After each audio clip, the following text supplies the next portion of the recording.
Welcome back to the FITTS SPSS Masterclass. In the previous module, we learned how to summarize our data using descriptive statistics, measures of central tendency, and measures of variability.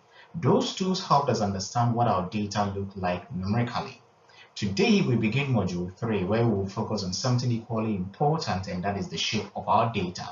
Before researchers compare groups, test hypotheses, or explore relationships, they first examine how their data are distributed. And by the end of this lesson, you will understand why this simple step is essential in every research project. Lesson in this masterclass will now begin with a research question.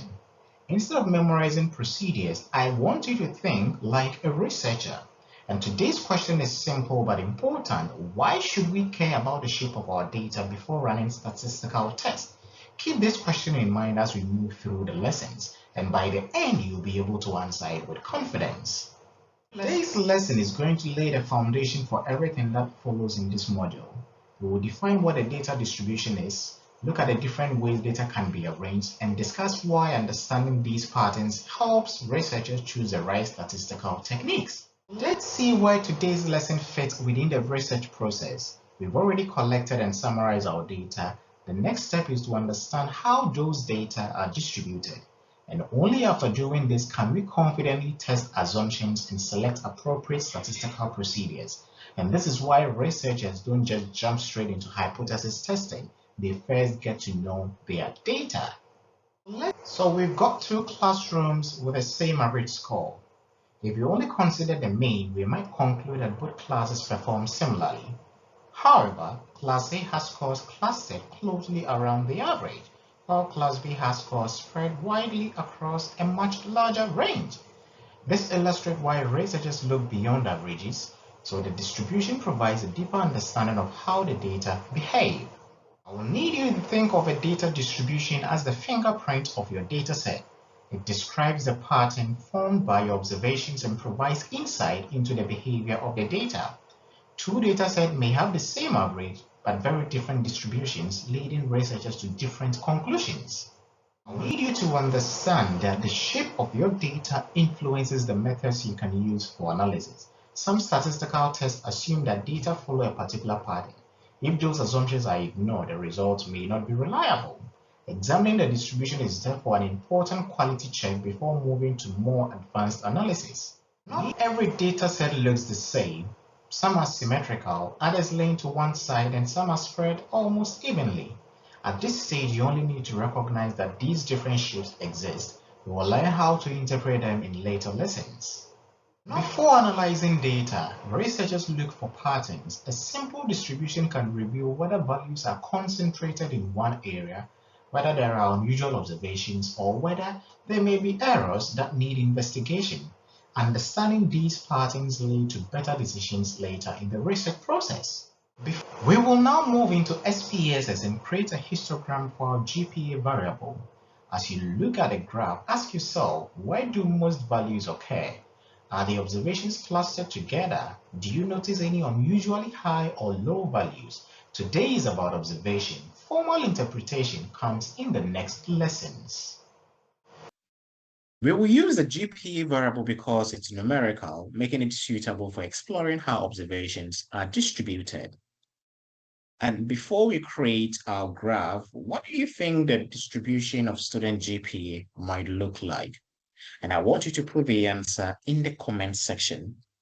And good researchers make predictions before looking at the results. And let's see whether the data confirms our expectation. And since we are dealing with graphs, I will need to navigate to the graphs menu. And since we're dealing with a commonly used graph, we go to legacy dialogues, then we go all the way down to a histogram.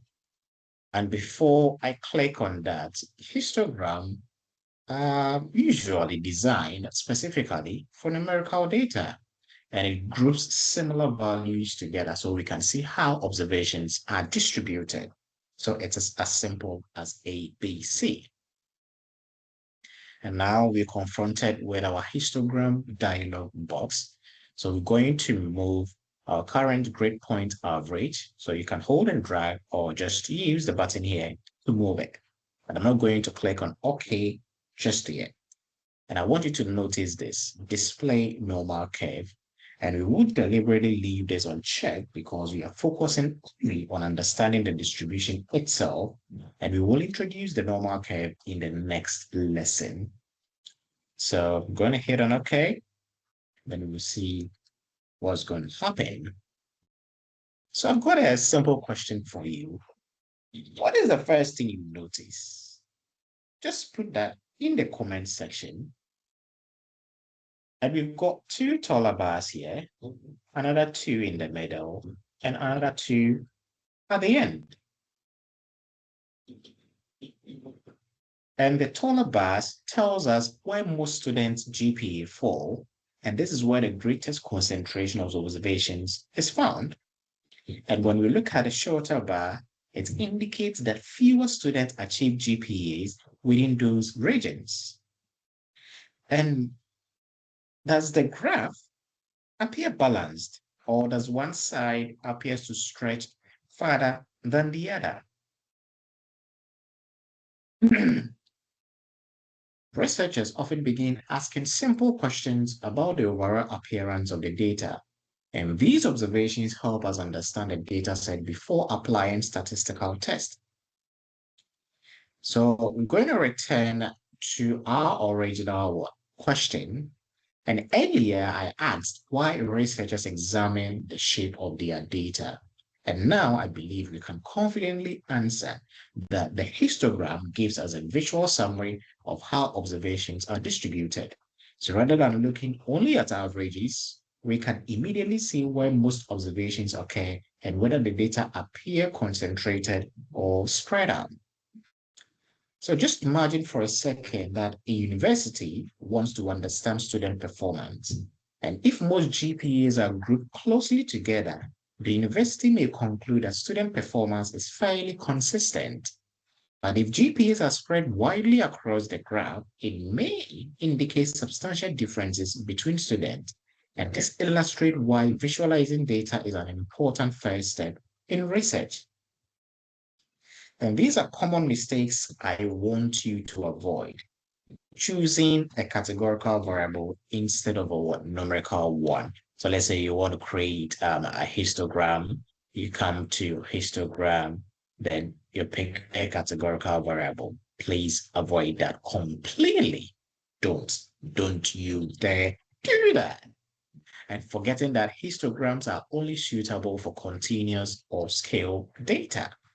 And trying to interpret normality before understanding the graph and assuming every histogram should look perfectly symmetrical. So please avoid such mistakes. So I want you to pause the video, create a histogram for another numerical variable in your own data set. And in this case, we've got average number of hours, age of participants. So you decide which one you want to go for. And just give me answers in the comment sections. Why do most observations occur for whichever, numerical variable you've selected? And are the values clustered together? Or do you notice any unusually high or low values? And how would you describe the overall shape in your own words? So today we've essentially taken our first step in understanding data distributions.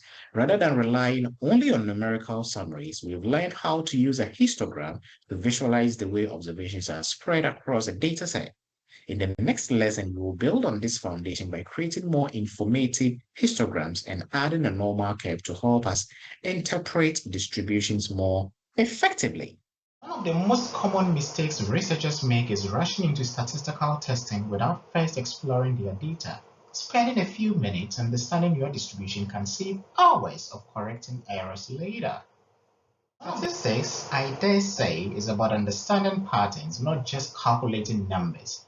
As researchers, our responsibility is to interpret the evidence presented by the data and explain what it means in the context of our research. And that was quite informative. We've taken the first step in understanding data distributions. In the next lessons, we'll build on this foundation by exploring histograms, normal curves, normality tests, and outliers. So I've got a practice challenge for you, but don't worry about deciding whether your data are normal yet. Simply practice observing the distribution and describing what you see This habit will strengthen your analytical skills. In our next lesson, we will explore histograms in greater depth and learn how they help researchers visualize data distributions. You'll also see how adding a normal curve provides the first indication of whether your data may meet the assumptions required for many statistical tests. If you've not subscribed to the channel, please do so. I'll see you in the next lesson.